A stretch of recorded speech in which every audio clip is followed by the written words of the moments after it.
Good morning, everybody. Welcome to CSIS. I'm surprised that so many people are interested in actually arguing about history. That's a good sign. It's refreshing. My name is Seth Center. I'm the director of the project on history and strategy here. It is a naive, novel, and noble pursuit at a think tank. It is novel because I think it's one of the few programs at any think tank actually dedicated purely to history. It's naive for reasons that I don't need to spell out because it's almost Sisyphean in Washington right now to have anybody pay attention to history, although yesterday there was some interest in constitutional history.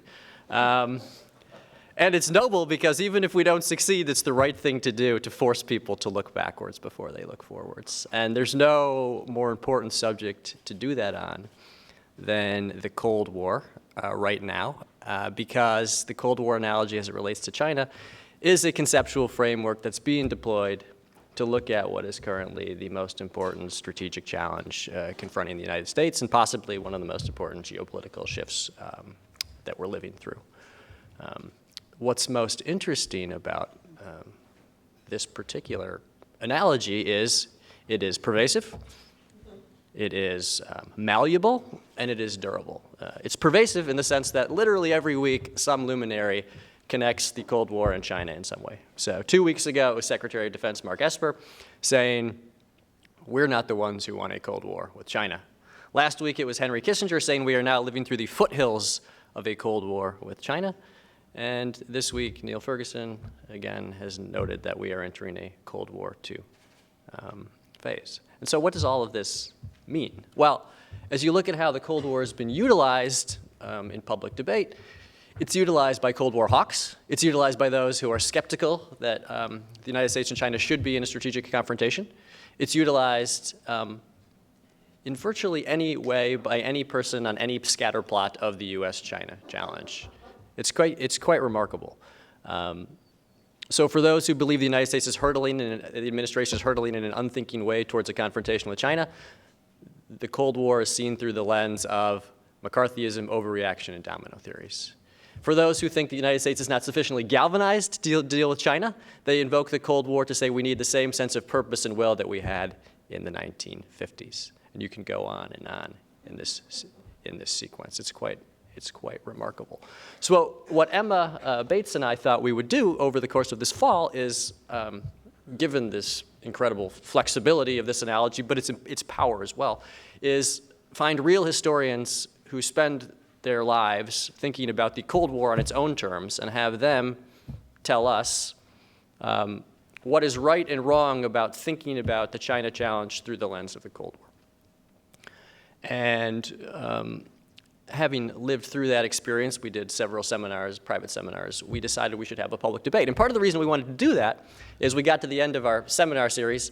Arnie Wested, another great historian of the Cold War, presented his case. And then we took a vote in the seminar. There's about 25 of us who believed, after hearing Dr. Wested, that the Cold War was a useful device in understanding the U.S. China challenge, and who believed that the Cold War was a damaging analogy for thinking about the challenge. And the room divided in half. And more interesting than that, the people who raised their hand and believed that the Cold War was a useful device all had policy experience or were involved in contemporary policy in some way. And all of the people who thought the Cold War was a bad and damaging analogy were my friends in the history world who had spent their lives studying the subject.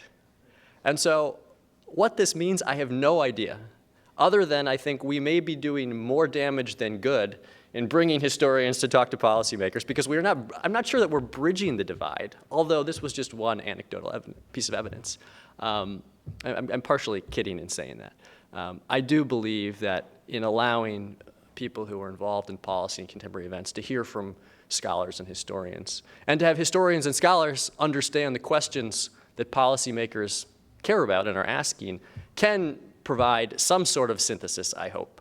And so today, we're going to have a friendly debate about the subject with Mel Leffler, who is one of the deans of Cold War studies, Frank Gavin, who has thought deeply about the relationship between history and strategy as the director of the Kissinger Center at SAIS, and Jude Blanchette, who has spent an enormous amount of time working and living in China and is the Freeman Chair here at CSIS. The person tasked with ordering this debate in a civil way is research associate Emma Bates, who has done all of the heavy lifting and architectural work in designing our series and developing it over the course of the fall. The sequence is historians get the first take, and then Jude will respond, and then Emma will moderate, and then we'll open it up for discussion. This should be friendly and civilized. Henry Kissinger said that academic debates were so vicious because the stakes were so small. I think we will flip that around and say the debate will be so civilized because the stakes are so high. And actually, I think when one thinks about the power of the Cold War analogy and what it could do for how the United States approaches China and China approaches the United States, actually it is quite a powerful question. So thank you all for joining us. Emma, good luck. Welcome, everyone. Thank you to our panelists. Thank you, Seth. So speaking as the person on the stage for whom the Cold War is purely history and not a part of my memory at all, maybe you could start us off, Mel, by helping us understand what was the Cold War and how do we think about it today compared to what it really was? Well, my basic point is that we should realize the Cold War analogy does have certain advantages, but my basic point is that its weaknesses far outweigh its strengths. I think the Cold War analogy is basically misleading because circumstances today are so totally different than they were in the late 1940s, 50s, and 60s when the Cold War took shape. I also think that the Cold War analogy is harmful as well as misleading because it's based on a zero-sum view of international politics. And therefore, the analogy multiplies the chances of nurturing an escalatory cycle of distrust. Basically, a rivalry like the one we do have today with China should not be imagined as a war. Rivals are not enemies. One competes with rivals. One does not try to destroy them or vanquish them, as was the case during the Cold War. So there are four basic reasons why I think the Cold War analogy is historically misleading. First, the context today is totally different. For example, the Cold War began after 30 years of global war, great power conflicts, and worldwide depression. Our present challenges, the challenges today, come after 30 years of great power, peace, and prosperity. The Cold War came after 30 years of rising tariffs and closed economic blocs. Contemporary challenges come after 30 years of globalization and growing economic interdependence. The Cold War came after 30 years of Soviet economic isolation compared to 30 years, the most recent 30 years, of China's engagement and integration into the international economy. So the historical context, Emma, is just totally different. The configuration of power today is totally different than it was after World War II. The Cold War came when Europe and Asia were wastelands. Germany and Japan had been defeated and they were occupied. China was immersed in a civil war. Huge vacuums of power surrounded the Soviet Union, and an era of revolutionary nationalism, an era of decolonization, was just beginning to take place in the Third World. Present challenges, the challenges today, come when China is surrounded by a proud and wealthy Japan, a robust and nationalistic India, a revanchist Russia, and a rich, competitive South Korea. The configuration of power is totally different. The ideological dimension is totally different. The Cold War came when capitalism was in great disrepute, often blamed for 2 world wars and a Great Depression. The Cold War came when socioeconomic ferment was pervasive throughout Europe and Asia after the Second World War. The Cold War came when communist parties were extremely popular. In France and Italy, for example, they were on the cusp. Communists were on the cusp of winning power in free elections.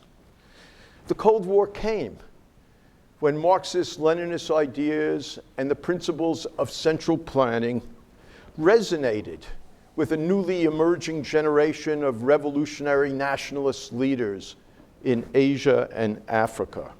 The Cold War came, in other words, when socialism had vast appeal, as illuminated in the election in June 1945, just as World War II was ending, when the Labour Party in England was voted into power. The Labour Party, a socialist party, calling for the nationalization of key industries and banks and advocating a huge social welfare program. In short, the Cold War came when the USSR, when the Soviet Union, had vast ideological appeal based on a universalist message, however specious, based on a universalist message of justice and equality. China today offers no such universalist message. It conveys a nationalist ethos, quote, socialism with Chinese characteristics, or socialism with a Chinese face. Fourth, the big contrast to the onset of the Cold War is that the geostrategic threat today is totally different. Keep in mind the key lesson of World War II, the key lesson that shaped the entire Cold War. The key strategic lesson of World War II for American policymakers was the following. The United States must not allow an adversary or a coalition of adversaries to gain preponderant power in Europe and Asia. The great lesson of World War II was that when Nazi Germany and militarist Japan had gained such preponderance, they were able to assimilate the resources and industrial infrastructure and human labor of all of Europe and Asia to wage a protracted war against the United States. After World War II, the Soviet Union appeared to have the ability to gain such preponderance. The Soviet Union appeared to have the ability to capitalize on its ideological appeal, on the vacuums of power, on its own military presence in Eastern Europe, on the likelihood of the United States withdrawing from Germany and Japan. China's geostrategic threat today is nowhere comparable to what the geostrategic threat of the Soviet Union was in the late 1940s and 50s. We need to get a grip on reality. China's creation of makeshift islands in the South China Sea is not comparable to the likelihood of the Soviet Union taking over Poland and Romania. The contest between China and Vietnam over the Spratly Islands is not like the contest of the United States and Britain and the Soviet Union over the future of Germany. We need to get real and realize that China's geostrategic threat is nowhere comparable today to what the threat of the Soviet Union was at the beginning of the Cold War.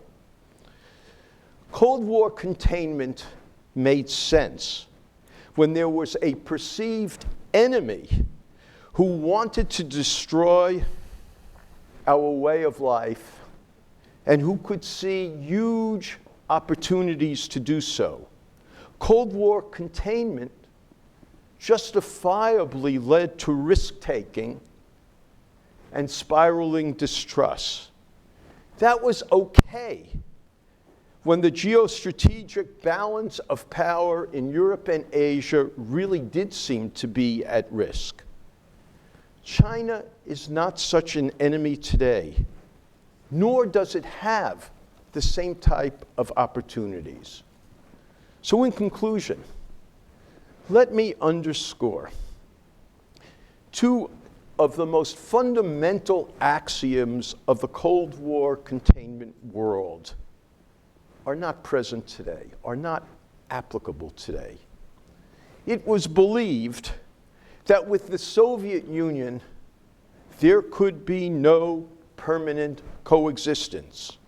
The Soviet communists were believed to want to destroy our way of life, and we believed they wanted to promote worldwide revolution, and they believed we wanted to destroy their way of life. Cold War containment was also based on another fundamental axiom that George Kennan emphasized time and again. The Cold War presupposed that the Soviet Union actually was fundamentally weak and would back down.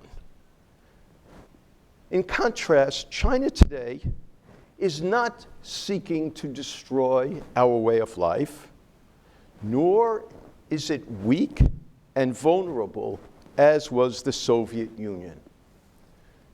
So to sum up, basically, the Cold War analogy obfuscates far more than it illuminates. It should be rejected because it may in fact turn a rival into a real enemy. Thank you. Thanks, Mel. So you've just given us what we so often overlook in historical comparisons, which is how does the thing we're talking about fit into its own context, and does the context today fit that? So Frank, could you help us understand how the Cold War played out and what elements of it we might actually be getting wrong as we think about the past? Sure. First of all, thank you, Emma and Seth. This is a terrific program you run, and I'm really honored to be up here, especially up here with Mel, who's a hero of mine, and Jude, terrific scholars. I think, I thought about the task ahead of me on this, and there's a lot of ways of going about it. To lay my cards on the table, not only don't find this historical analogy at all helpful, I find historical analogies often reflect very lazy thinking about both the past and the present. And there are really two questions I think you want to ask when you think about U.S.-China relations or any issue. You want to ask yourself, is today's world like the past?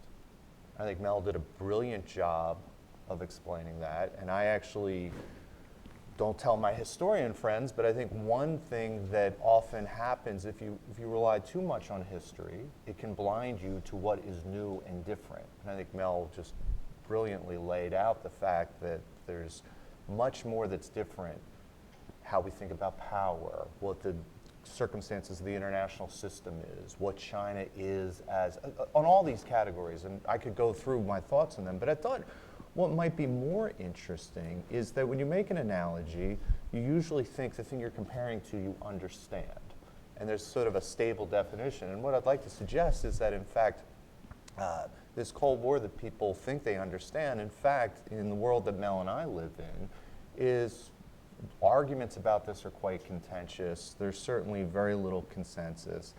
And instead of that being an annoying thing that historians do, the very fact that you wrestle with the past actually, I'm going to suggest, helps you understand the present better. And as I was thinking about this, because I was thinking about the people who often make this analogy, they have a very set idea of what the Cold War is. They have this idea of this simplistic struggle, begins in 1945, ends in 1991. They have images of Stalin's victory speech, the Berlin blockade and the airlift, Reagan saying tear down this wall. And they have this kind of notion in their head of what it is. And I want to sort of lay out 4 interpretive debates or questions that historians go through all the time that show or reveal that, in fact, when people talk about the Cold War, someone like Mel and I, who know a lot about this subject, we can't even definitively say that the question of what the Cold War is settled. Let me give you these 4 questions. First, on chronology. We all think we know the chronology of the Cold War. When did the Cold War start? Right? Did it begin at the end of the Second World War? Did it begin in 1946 with the Polish, Iranian, and Turkish Straits crisis? Does it begin in 1948 with the Berlin crisis? Does it begin between 1949 and 1950, late 1950, when you have a series of crises, the fall of China, the detonation of a Soviet atomic weapon, the North Korean invasion of South Korea, and finally China's intervention in the war in late 1950. When does it begin? I learned from the guy next to me that the Cold War might have begun in 1917. The guest you had earlier this semester, Arnie Westhead, has just written a book that said the Cold War began in the late 19th century, right? So we couldn't even stand up here and tell you actually when it began. Another chronological issue, was it continuous? And this is important because one of the challenges with historical thinking is retrospective bias, right? We all think this Cold War thing was a thing as we look back on it, but while people were living it, it looked quite different. I could make a case to you that the Cold War had these discrete periods of intense crisis, in between which no one was really saw it in the same way. So between 1949 and 1953, and 1958 and 1962, those are the periods, 4 years on both sides, where there was a true risk of global war and nuclear war, right? But in other periods, between 53 to 58, the period we associate with McCarthyism and the Cultural Cold War, it's actually a relaxation of tensions. Or from 1963 to the end of the 1970s, right, where there was extraordinary amounts of cooperation, particularly in the field I work in on the nuclear side, where you could make the case that there was this thing called the Cold War, but it wasn't dominating the way people thought. I only bring this up to say that even the basic idea of when the Cold War began is open to dispute. Second interpretive question, what are the sources for the Cold War? And relatedly, who's to blame for the Cold War? And could it have been avoided? Mel has been involved in these arguments for decades, and I've learned a ton from him. And I think one of the great things about his most recent book is he acknowledges that as he's wrestled with it, he's changed his mind about some of these things. Was it ideology? Was it, by definition, these two systems had such different ideologies that it's inevitable that they would clash? Was it economics? Was it an arms race? Was it geopolitics? And relatedly, who was to blame? Right? There's a whole big unsettled debate about this. Back in the day, in the beginning, it was Stalin's a bad man. It was his fault. Then, of course, in historical scholarship, you also get a pushback in the late 50s, but particularly as the Vietnam War raged, people started to argue, no, in fact, that the United States and its seeking of ideological supremacy, geopolitical dominance, but particularly economic markets and resources, they were to blame. Then there was a pushback, something called post-revisionism, where this whole notion that nobody was to blame, it was the structure of the international system that created it. And I would say to you that, I could argue any of those cases, Mel could argue any of those cases, but deep down we know a lot about this stuff, and I don't know that, for debate's sake, we could act certain, but I think the uncertainty is actually what's interesting. And in fact, one of the things I've learned as I've started doing this more is, are these even the right questions to ask, right? One of the questions that I think about all the time, why did the Cold War last so long? You could make a case that many of the basic issues, geopolitical issues, were resolved by 1962 and 1963, yet it continues. How was war avoided? Right? If this was such a bad clash, why wasn't there a World War III? Did it have to be so bad? Right? And so that's the whole set of issues around the causes of it. A third question, and this is perhaps the most interesting one to me, and I think it's one that we think about particularly in terms of China. Imagine you were asked to write a textbook about international politics from 1945 to 1990. And you had to update the edition every 10 years. And the first edition was 1990, next 2000, 2010, and then you had to do it in 2020. And you only had 300 pages. Well, we all know as historians that volume would look different every 10 years. That 1990 volume would have maybe 2 pages on China. Right? The one in 2020 might have 100. The one in 2040 might have, when Washington, D.C. is 163 degrees, might all be about climate change. The point is that the global forces that drive world politics often look different in retrospect than they do in real time. So if you were to say, what mattered after 1945? Well, Cold War, that's what we're talking about today. What about the forces of European integration?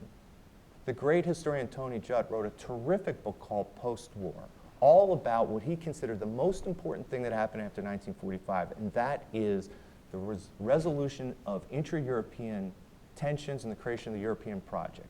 And the Cold War is hardly mentioned at all. What about decolonization? If you live in Africa or India, South Asia or East Asia, the Cold War, to a certain extent, is a sideshow to the real great struggle of decolonization and the great creation of new states. How does that fit into the narrative? Nuclear weapons. In my own field, I've written quite a bit about this. The history of the nuclear age is not the same thing as the history of the Cold War. How do those two histories come together? The history of globalization. I think one of the things that we're going to, in say the textbook that's done in 2030, that edition, globalization and its forces, which really begin in the late 60s and explode in the middle of the 70s and interacts with the story of the rise of China, may turn out to look more important than the Cold War story, and certainly is more important in understanding China today. How do all these different historical threads fit into this Cold War narrative? Final question, interpretive question, what caused the Cold War to end, right? Was it arms races that drove the Soviet Union into bankruptcy, kind of the Cold War II, late Carter plus Reagan, SDI and all that good stuff? Or was it the internal contradictions of the Soviet system, right? Anyway, I'm just laying out there, and we could go, if Mel and I were out having a couple beers, it's probably a little too early for that, but, and started talking about these things, we could come up with 10 or 20 more questions. And the point is not to be annoying historians about this and say we could debate this endlessly. It's to say actually wrestling with the past in this way, with these historical interpretations, actually gives you far more purchase on the contemporary and future challenges we face than simply relying on, I think Mel had it exactly right, inappropriate, not particularly applicable analogies, and engaging in what is really lazy thinking, engaging in historical analogies. Thanks, Frank. So turning to Jude, who's our China expert, I often ask myself, are people in China having this debate? Do they see this as a new Cold War? You read pronouncements of, the United States is starting to make this a new Cold War, but give us a little context about what this is looking like in China right now and what their memory of the Cold War might actually be to inform that debate. Yeah, sure. If I may first just give a few sort of thoughts as after hearing the comments here, I certainly always feel like I don't belong on a stage. It's certainly the case today, talking about the Cold War with Mel and Frank, because I don't even pretend to play a Cold War historian on TV. This is really just thoughts that I have of someone who's wrestling with U.S. China relations, the trajectory of China, and trying to think of appropriate frameworks to guide policy. And as I've been thinking about this, and I read Mel's great piece this week, and also several pieces, Niall Ferguson's piece that Seth mentioned, Arnie Westad's piece. 3 weeks ago or so, I would have said, absolutely, this Cold War analogy is rubbish. But to be honest, as I've wrestled with the articles coming out telling me why it's not a Cold War, seeds of doubt began to creep in. And I think I'm now at the point where my heart says we should abandon this analogy, but my head says, but gosh, there's something there that we haven't quite fully dispelled. And it seems to me, and again, hearing the great presentations today, we're basically saying that it's different, right? That this is totally different circumstances. We're dealing with a fundamentally different actor in Communist Party of China than we were with the Soviet Union. Xi Jinping is not Stalin. And I think the only answer to that is absolutely. Of course, that's absolutely right. But this is where I think I don't know anyone who's wrestling with this analogy, at least in the practitioner side, who is saying what we need to do is have a repeat of the capital C, capital W Cold War. And I think when people discuss, at least in the policy world, even an idea of a new Cold War, I think it's the new, which is where a lot of the interesting debate is happening, right? That's really where the hard stuff is.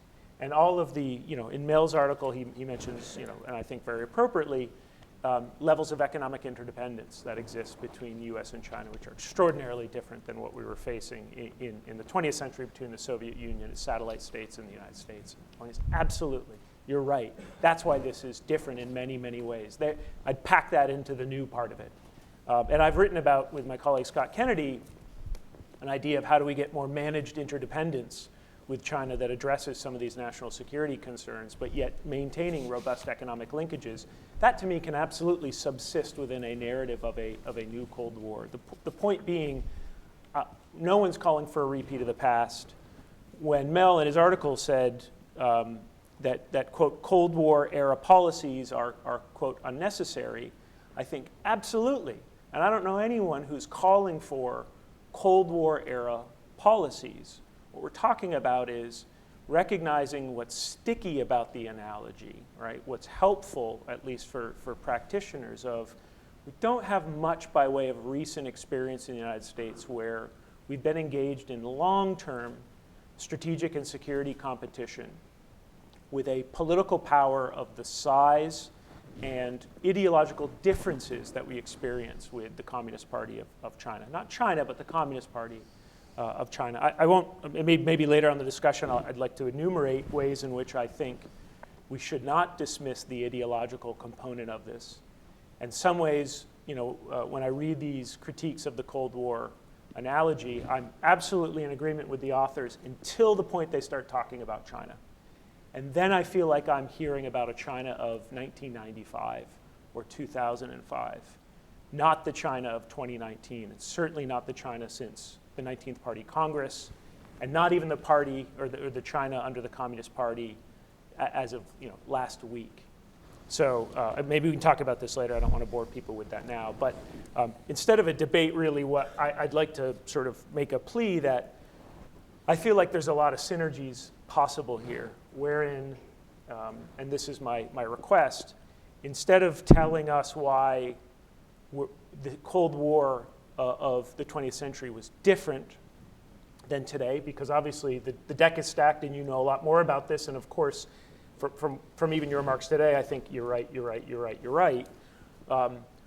What can we learn from the Cold War history? Because it seems to me when I think about China's political trajectory and when I think about how I understand China, to be perfectly honest, I spend more time reading about Stalin and about the machinations and the system under Stalin and how the Communist Party evolved then than I do about, let's say, the literature on, post-communism and reforming political systems and how they're moving towards democratization.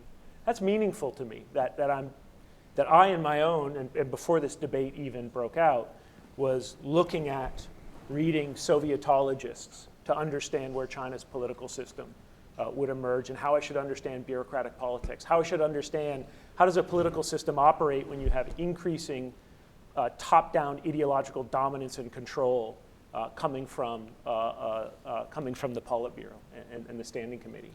Those map on very nicely to what we're dealing with today with China. So I'll end sort of those remarks there, but just to say, this is not so much a debate really as I think there's some really fruitful opportunity to have, Frank and Mel spend more time telling me what a better framework is that fully bakes in and packs in the fact that I hope to think well-intentioned folks like myself aren't trying to engage in lazy thinking, although those who know me think that's oftentimes the case. But it's really not that. It's we're struggling to find a framework to deal with this power that is China, which is run by a Leninist one party called the Communist Party of China, and which, I'm very sorry, fundamentally believes in a version of communism.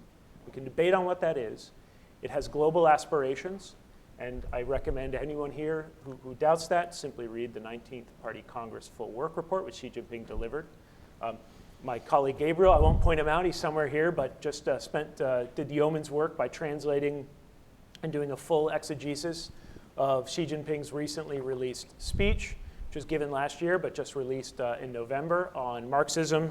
The title of it, by the way, is Studying the Basic Theories of Marxism is a compulsory course for every Communist Party member. In it, he talked about that the function of the struggle of Marxist political parties leading the people is to armed seizure of political power, the strengthening of political power after its seizure by Marxist political parties, and especially the constructing of a ruling party. This piece also talks about the proletariat must completely liberate all mankind and call for the proletarians of the world to unite. This provides a scientific and theoretical foundation for Marxist political parties to have the world in mind, to benefit mankind, and for the joint creation of a better world. This was released 3 weeks ago. We can debate on if you think that's pure mumbo jumbo. I do wonder why Xi Jinping, who's a busy guy, feels the necessity to gather together his fellow senior leaders and to give this speech if it's all just nonsense. And so I think we've not fully wrestled with that. I didn't really answer Emma's question, but for the sake of time, I don't want to give another, I don't want to drone on 10 more minutes, so maybe I can come back to that if it lends itself to that later on. So in the interest of addressing the point that Frank brought up, which is, do we have a grasp on what the Cold War really was? We could debate whether the Chinese Communist Party today is motivated by ideology, but I'm curious about how much ideology infused the Cold War. We think of it as a purely ideological struggle, but of course Russia still had imperial ambitions. The United States did a lot of things in the third world that were not in accordance with our ideology. So what are we mistaken about the dichotomy that we sometimes make between the ideological Cold War and the non-ideological, just authoritarian China? Yes, we're totally misled by that dichotomy. The Cold War integrated geopolitical, ideological, and economic issues. They were totally interdependent. In part, the great threat of the Soviet Union, the great threat of its geopolitical predominance related to its ideological appeal. And I say that not because I'm looking upon it retrospectively, but that is exactly what American policymakers said in the late 1940s and in the 1950s. So in part, I respond to Jude's very, very good comments about saying, well, to understand international politics or to understand threat perception, you need to look at the intentions of the adversary, but you also need to look at the opportunities. And the key point, one key point I am making is that the opportunities were so vastly different in the late 1940s and 1950s and into the 1960s, the opportunities were so vastly different because basically the Soviet Union had tremendous geopolitical opportunities because of its ideological appeal. So what I would say to this, by rejecting the Cold War analogy, it's not to embrace the idea that everything is sunny and that this is, Exactly. in fact, if anything, quite the contrary. What I would suggest, the way I sort of think about this, and this relates to the ideological question, is that from a big meta-historical perspective, say from the late 18th century until about the 1970s, you had an international system that had a variety of things going on that was driven by things like imperialism, the desire for conquest, the major tumult of industrialization, demographic explosion, where the basic mindset was, in a world where the population is quintupling and no one knows whether resources are going to do the same, you live in a world of great insecurity and scarcity where the states are in unbelievable competition for each other, and the thing they're competing over is land. So you have imperialism, you have great wars of conquest. Ideology is how a state mobilizes its population to win in that competition, right? And that's the world that's from about the French Revolution till about the 60s or 70s. I would suggest that world doesn't exist anymore, right? And think about in fact, I like to call this the problems of plenty. So from the 1800s to the 1970s, what were you worried about? Scarcity of security, scarcity of land, scarcity of resources, scarcity of wealth. What are you worried about now? Well, climate change is a problem of plenty, right? We don't have a problem. It's the analogy, even though I don't like making analogies, is that we have an obesity problem, not a starvation problem. The massive increases in flows of information, of people, of finance, generate a whole different set of challenges. And the institutional arrangements we have now, which were incredibly effective to deal with a world when great power wars of competition and invasion were the scourge of humanity, aren't necessarily so good to deal with the kind of problems that mark the U.S. China relationship now. And that's not to say it's all good, but I think a way to think about this is to think about how China's dealt with Hong Kong. If it was 1950, it would just invade and take over Hong Kong. What does China realize? The day that it does that, what happens? Goldman Sachs leaves, right? So why do you want Hong Kong? Think about, say, 10, 15 years ago, and you're looking at someone in the mid-30s who's an investment banker, can work for Goldman Sachs, HSBC. There's three places you live: London, New York, or Hong Kong. 10 or 15 years ago, you'd probably pick Hong Kong. It's better food, right? It's a more interesting place. The minute that 35-year-old says, I'm not buying a house and I'm not raising my kid there, it's over for Hong Kong, right? Because what is Hong Kong? No one cares about the tiny territory of Hong Kong. It's the generation of trillions of dollars as one of the three places in the world where you can actually go and raise capital. And by the way, when that goes away, it's not going to Shanghai, nor is it going to Singapore, because anyone who knows economic history knows that it is very, very, very hard to build these kind of capital markets. What does that mean? That means that to understand what China is up to and what we should do, we have to understand they could, just like they could take Taiwan anytime they probably really wanted to, but bombing the hell out of Taiwan isn't what they want.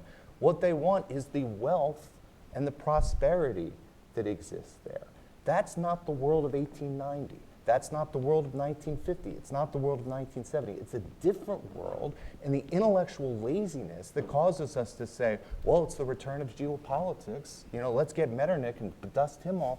That's not going to help us understand these sets of issues where even IR theory, this is where the world of Mearsheimer and Waltz is so problematic. It's all based on scarcity. I mean, when you think about, this doesn't mean that the U.S.-China relationship is going to be good or cooperative. It means that the institutional arrangements they have to deal with these problems are flailing, just like ours are flailing. And This is generating a set of problems that requires new intellectual thinking about how do you think about climate change? How do you think about disinformation? How do you think about massive financial flows? Because the problems of great power wars conquest, which was the problem that really dominated human history for a really long time. You know what? We did a pretty good job on that. And maybe that comes back, but right now, that's not the issue. And the Cold War was about that. And the current problems we face are not about that. And that's why I think the analogy is harmful. So, and that brings to mind another question that I had for, I'll start with you, Mel. The risk-taking element of this, of the Cold War. You know, you look at the beginning of the Cold War, and the wise men of the Truman years took, in Eisenhower years, took enormous risks that enhanced American influence at the expense of Soviet interests. And you know, Frank was just describing the way that, you know, China would not want to take the giant risk of advancing its interests in a way that it might lose something. What's different between now and then in terms of the risk calculus? Well, there are two major differences. I mean, the point you're making, Emma, is extremely salient. The Truman administration did take enormous risks when they started rebuilding the western zones of Germany, when they launched the Marshall Plan and proposed it for Eastern Europe as well as Western Europe. George Marshall and George Kennan were explicitly aware that they would be perceived as, in the Kremlin, as threatening vital security interests of the Soviet Union. Nonetheless, they went ahead because they had an atomic monopoly.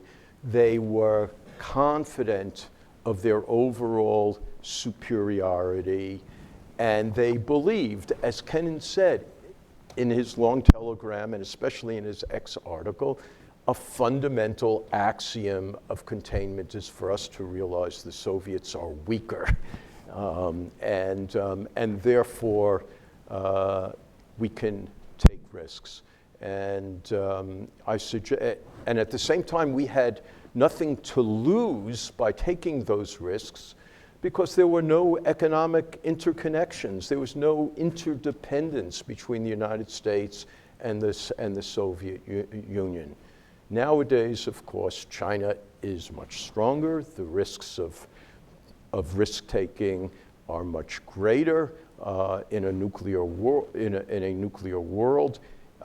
And furthermore, and most importantly, the economic ties that could be endangered by risk-taking are so intricate and extensive that they are not at all comparable to the 1940s and 50s or 60s, or to really any time during the Cold War. That's not to say, once again, you know, I embrace the point that Frank is making and the overall point that Jude wants to convey is that, yeah, we have a rivalry with China. There's no doubt that we have a rivalry with China, but there is no point. The problem of employing the Cold War analogy is that it simplifies things far too much, and it nurtures the possibility of turning a rivalry into a war. And we don't want to take risks that might turn a rivalry into a war. I think both the smartest American policymakers who, you know, policymakers, not historians, who are writing about this today. I take the article a few months ago by Jake Sullivan and Kurt Campbell seriously, and their major point was, don't think about this as a Cold War, think about it as managing competitive coexistence. And there recently was, this summer, an article in one of the key Chinese journals that summed up all the recent writings of Chinese scholars. And basically they said, yes, we have a real competition with the United States. The United States is a rival, and we need to think of it, the Chinese said, as competitive coexistence. And I think that is the right way to think about it. If you think about it that way, then instead of invoking Cold War analogies, the most important thing to think about is, well, given the rivalry, what are our fundamental interests? What are the things that we really need to pursue? Where are the conflicts in these fundamental interests? And where can we find compatibility in our interests with China? And so I think Frank in part is suggesting there are places where there are fundamentally overlapping interests. We both have a tremendous interest in dealing with climate, in dealing with pandemics, in stopping the proliferation of nuclear weapons. We can focus on those things even while we engage in a rivalry. So a few years ago, it seemed like the world, the American foreign policy intelligentsia was thinking in terms of that, in terms of the Thucydides trap element of this, and that was the model for China. We don't want this to go, downhill. But it seems that the conversation has shifted its model from the Thucydides trap to the Cold War. Jude, what do you think brought that on, and do you think that makes sense as a shift? Yeah, and this is, again, to return to my kind of soft defense of the small c, small w, analogy. And actually, I want to tie together, I think, Frank's really, really profound point, which we spend a lot of time thinking about now, which is the inability of our existing institutional arrangement, largely built in the 20th century, to deal with 21st century problems. One thing I like about the Cold War analogy is I have a great fear that if we don't find a new way to think about the relationship that honestly and directly deals with these core, fundamental, and enlarging challenges between our political systems and China's, and create a kind of new Bretton Woods-like agreement where we have a whole robust new set of institutions to deal with, for example, economic interdependence, but looking at problems of technological proliferation and national security concerns, right? Or inbound investment from China, right? We've kind of taken things like CFIUS, put some duct tape on it, we've welded some things to it, but CFIUS wasn't designed to deal with this China. I fear if we don't find those new institutions, the inevitable result, and if we don't create a new, better framework, the inevitable result is a hot war. And so one of the benefits, I think, so to speak, of using a Cold War framing for this is it says at the very beginning, and again, recognizing that when I say Cold War, I mean small c. This is not a repeat. When we frame this as a Cold War, we're intentionally saying at the very outset the desire is to avoid hot conflict, right? We're going to take these core challenges and we're going to manage them recognizing that our political systems are very far apart and moving farther apart. But we're going to intentionally try to avoid a conflict. And that's a benefit, so to speak, that I can see of framing this as a Cold War. Why has it moved on from this Thucydides trap? This is partly because we're always looking for the new framing. I suspect we'll look back 16 months from now and think this was a total waste of time that we were sitting there having this argument about the Cold War because some person is going to hopefully come up with a better framing device for this. And I think everyone here on the stage is in agreement that Cold War is a crappy analogy. The question is, I think it's less crappy than they do. And I'm using it as a stopgap because no framework, which is what we have now, is leading to what we have now, which is relations between the two countries moving this way. And just quickly to respond to Mel's point about Chinese scholars writing about a third way here, I have to say bluntly, it doesn't matter what Chinese scholars are writing about because China's political system is calling all the shots, and civil society, including academia, has almost no say in policy making right now. And that's part of the problem. And that's where I think we have a very static picture of China in a lot of these discussions. We're not looking about, to use a Cold War analogy, let's say it's 1947, right? I think we need to be thinking, where's China in 10 or 15 years? Given the political trajectory it's on now, given the current political system it has now, given the ideological trajectories it's on now, given the territorial ambitions which are enlarging year by year, where's it going to be in 10 or 15 years? And how should the United States respond to that? What I feel so often is the time is we take a snapshot of China today, or a snapshot we've dusted off from 2011, and we say this isn't the Soviet Union. And I think that's problematic. So this, to me, is entirely about avoiding conflict. But we're only going to do that if we take squarely on the chin how far apart our systems are and how they're moving farther apart day by day. So I would like to say, Emma, in response to your question, this Thucydides gap has gained traction over the last 10 years, partly because China has seemed to be gaining strength over the last 10 or 12 years, and the American system, Western system, has been, in many ways, economically and political systems have been faltering. And I would say, from this observation, we can learn a very important lesson from the Cold War. Here's the lesson that I think should be absorbed from the Cold War. The Cold War was basically a competition of political and economic systems. George Kennan, when he wrote his X-telegram, and when when he wrote his long telegram, and when he composed his X article in Foreign Affairs, both concluded with the following observation. The most important thing Kennan said was for the United States to make its system function effectively. For the United States to make its system function effectively. Many people at the time did not think that democratic capitalism could operate effectively.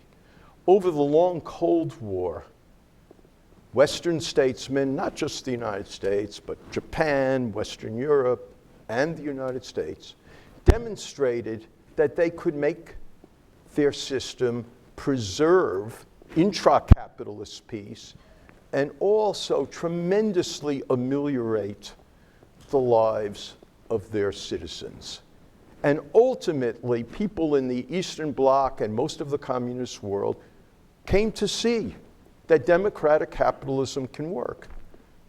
The problem today, and the lesson we should learn from the Cold War, is that we really need to focus not on what the Chinese system is, but we need to focus on the problems in our own system, economically and politically.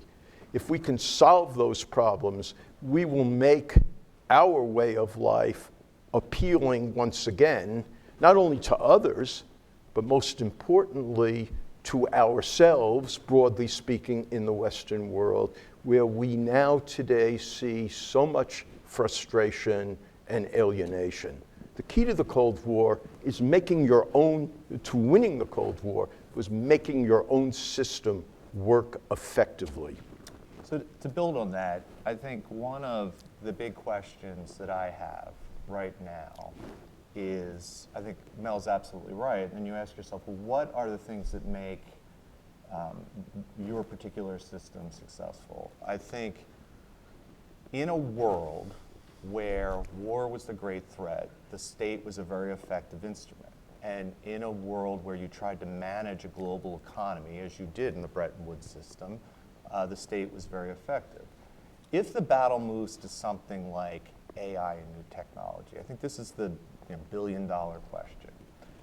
You ask yourselves, looking at China's strategy over the next 5 or 10 years, where they say, these are our goals to do this. And you ask yourself whether or not, in order to generate, if that's what is the power that's going to matter, and if those are the things that are going to determine the outcome, is the way China organizes its society and state and civil society going to actually produce the outcomes that allow them to prevail?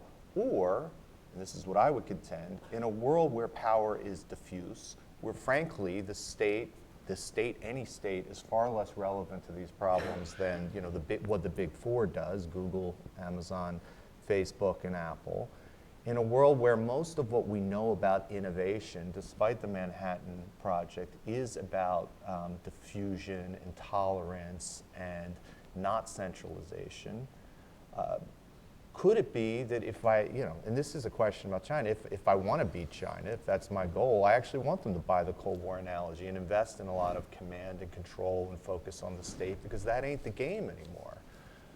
And if the game is in fact these other things, and again, I could be wrong about this, but I don't know if 5 and 10 year plans for AI and new technology are actually going to win out compared to the way we organize things, messy, problematic, incomplete as it is. And to me, sometimes the analogy, even though I don't like analogies, it's more like late 19th century US, where the state was very weak, often quite irrelevant to outcomes. It's a sense of great anxiety, a sense of chaos, but also a time of extraordinary economic and technological change. And so it could very well be that if war, which is what the state does really well, and conquest aren't the game, and these other things are the game, then maybe I want China to take the Cold War analogy, and maybe as messy as the way we do things are, and as problematic as they are, and as challenged as the legitimacy, and I think you're absolutely right about the sort of challenging the legitimacy of governing institutions right now, maybe we're in better shape than we think. I think we should extrapolate a different lesson here. I actually disagree a little bit with Frank on this point. I think the determining factor in the dynamics of the Cold War was that Western societies and governments learned how to integrate effectively the state and the market. The state grew stronger during the Cold War. Using the exact analogy that Frank is talking about, in the United States in the 1950s, very few people know this, but in the 1950s, about 85%, yes, about 85% of basic electronics research was financed by the federal government in the 1950s. Where did the money go? It went to Sperry Rand, it went to IBM, it went to Burroughs, it went to Control Data, but it was basically government money supporting research and development. The space program, the creation of the internet, all of this was related to a huge multiplication. I don't have the figures right. Frank, you probably know them better than I. But basically at the beginning, let's say at the onset of the Cold War in roughly 1948, the United States government was spending approximately $1 billion on research and supporting research and development. By the heyday of the Cold War in the mid-60s, or time a little after the Cuban Missile Crisis, I believe the figure is something like $17 or $18 billion a year. The growth of the state was extraordinarily important. It was even more important in terms of providing safety nets, in terms of fiscal policy, in terms of the government learning how to deal more effectively with monetary policy. The state was critical to making the market work effectively. It was state and markets that were essential to making democratic capitalism work. That's one extrapolation from the Cold War. I agree. The state obviously has a role, but the story of Silicon Valley in the 1970s is engineers laid off by defense companies looking for something to do. I mean, anyone who knows Silicon Valley, it was a bunch of people who because the government wasn't investing anymore. It's not to say the state doesn't have a role. What I'm suggesting is the idea of 5-year plans, where universities where scholars don't have freedom. I mean, the relationship, having spent a lot of time at MIT, looking at the various lab systems, looking at the Jet Propulsion Lab in California. The U.S. did figure out very well about how to mix this private sector, university, government relationship And I think it actually still does it far better than anyone else. The state has a role, but I think it's a different type of role than the one that's envisioned centralizing it. Oh, I in China. certainly agree with that. I'm not talking about a command economy. Right, It's right. the unique difference of the American system combining states, markets, private civil society in various ingenious ways. Just to make sure we have some time to open up for Yeah, questions. I'm sorry. Yep. This is what happens when you get two historians together. Let's argue with each other the whole time. I'll ask one quick question and then open up. Other historical analogies that you've thought of that might be able to compete or at least share some of the burden with this one? I know Frank's answer. None. No, I actually think there are some analogies. I think we're in a period of where governing institutions and their legitimacy is challenged, as you suggested quite well. And I spend a lot of time thinking about the post-Civil War the United States, which was not always a happy place, and where the state was quite ineffective, but lots of things were happening. And I think we're in one of those weird periods now where the U.S. government and governing institutions are flailing to deal with the issues that we face. And so I think there is some parallel there. As I wrote in my Atlantic article last week at the, in one of the last paragraphs, I think when one perceives the dynamism of China and its projection of power in its region, it's useful to recall the evolution of American power in the Western Hemisphere in the late 19th, early 20th century, and the way the British saw the growth of American power.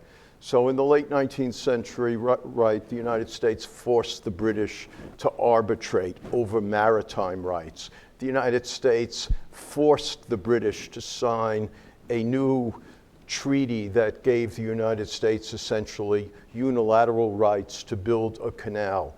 The United States orchestrated a revolution in Colombia in order to create the independence of Panama. The United States claimed, right, the Roosevelt corollary, that the United States needed to intervene in the Caribbean and Central America in order to stop foreign intervention, and therefore the United States intervened systematically, both under Democrats and Republicans, in Nicaragua, in Cuba, and places like that. So when one thinks of, growing Chinese power, we should also recollect our own experience and think about how the world's hegemon at the time, Britain, was looking at the United States. Can I give just a final thought as I think, and maybe to argue against everything I've said here today, but that won't be surprising. I think the clear reality is that sometime around 2016, we entered into an entirely new epoch.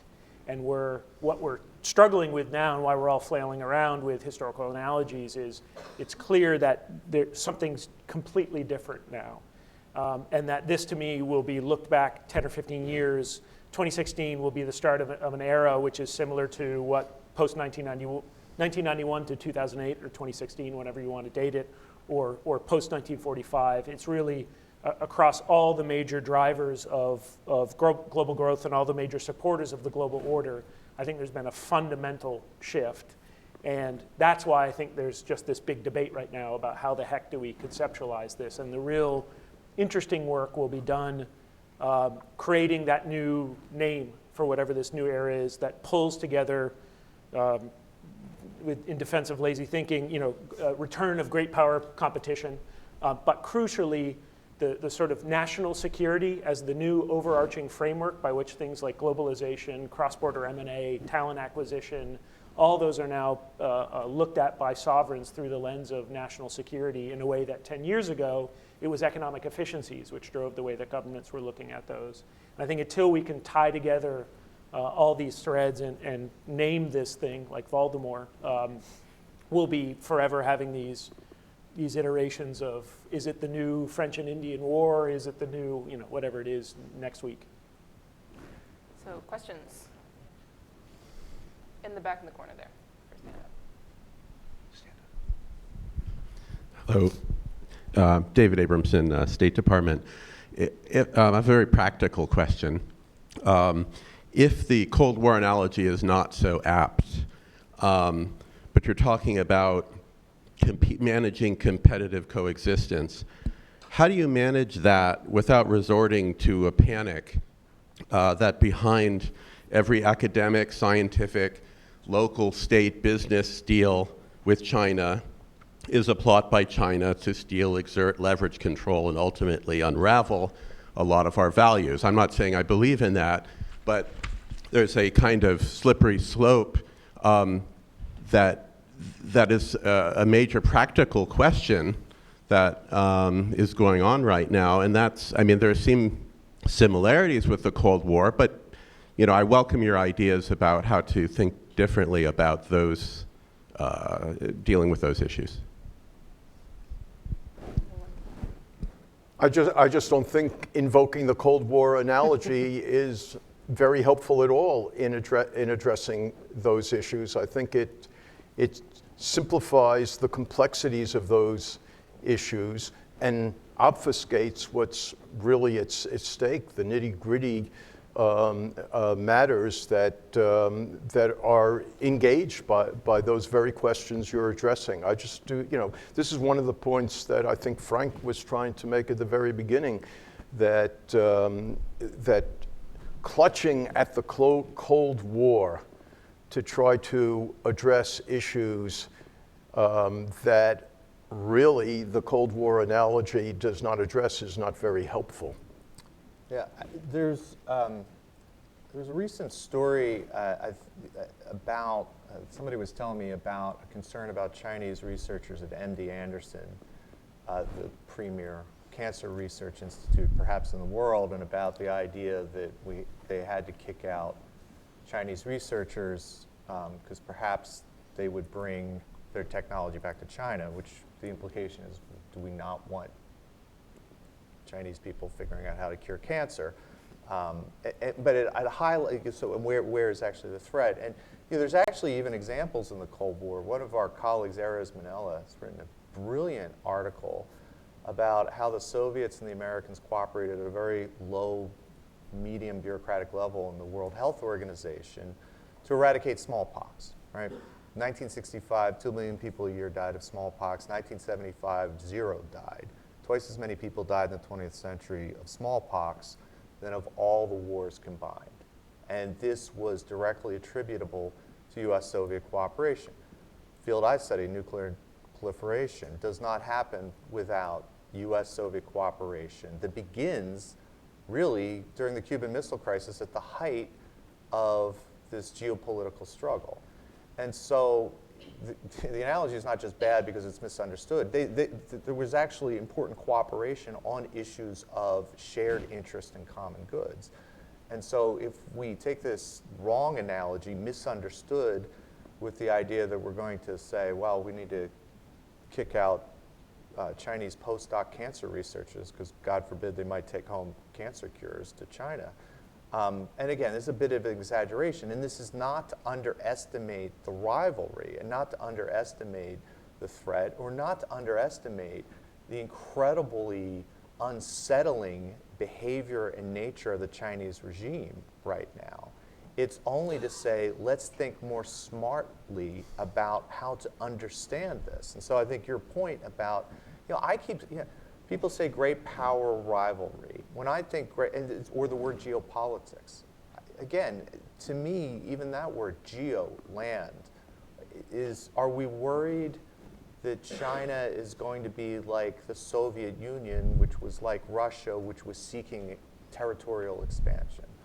Maybe, and if so, we respond that way. Are they going to sort of, and so that gets to your point, that this is where kind of thinking about what is it, what matters in the world, what defines power, what is it we want to prevent, what is it that we want to have happen, and then go from there. I think we are almost out of time, but let's take maybe 2 more questions at the same time to ask the panel. Up here in the front. Thank you. My name is Qin Yunli, a visiting scholar from George Washington University. I have a question for Dr. Liefler.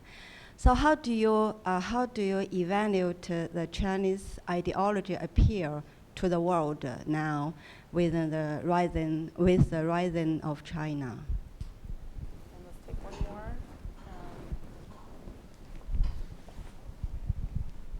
Thank you. Adam Kaplan with USAID's Office of Transition Initiatives. The conversation is fascinating, and I think it's relevant when you look out 10, 15, 20 years into the future, where are we going to be? But curiously, there's a third power in the mix right now that's operating in a deeply disruptive global space. As you project out whether or not these analogies are valid, what is our ability to respond? What is our ability to shift our frame of thinking when Russia is actively seeking to undermine and seeking its own best interests in this space right now? Back for those questions. Just on the ideology question, and I know this is for Dr. Loeffler, but I can't help it because I'd just say that the big difference is I don't think we're worried as much that the ideology promulgated by the CCP under Xi Jinping will have this widespread global appeal, and that we'll see study Xi Jinping thought camps, pop up in India and Latin America. I think that's not really the concern. The concern is the Communist Party increasingly motivated by an ideology which will take it in an increasingly autocratic, illiberal, and expansionist direction? And on that, I think the clear answer for those watching this closely and up to date is yes.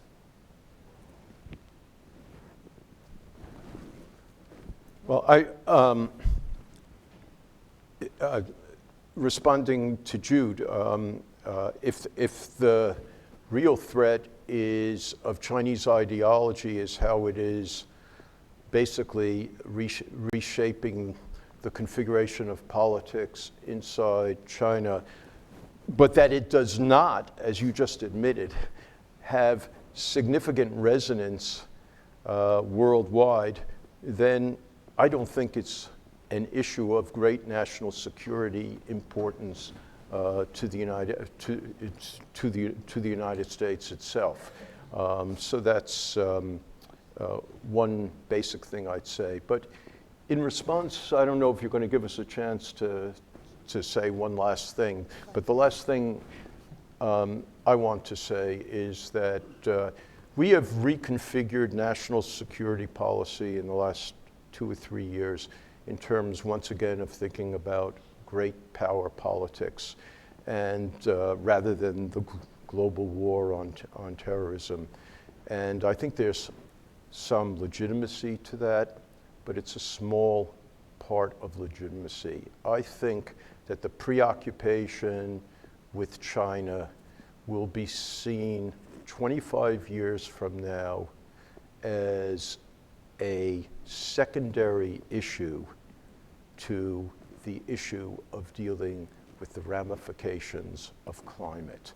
And I think to the extent that we are so preoccupied with this, we are often diverting ourselves from thinking seriously and allocating money accordingly to what will become the greatest security threat in a generation from now. Not now, but in a generation from now.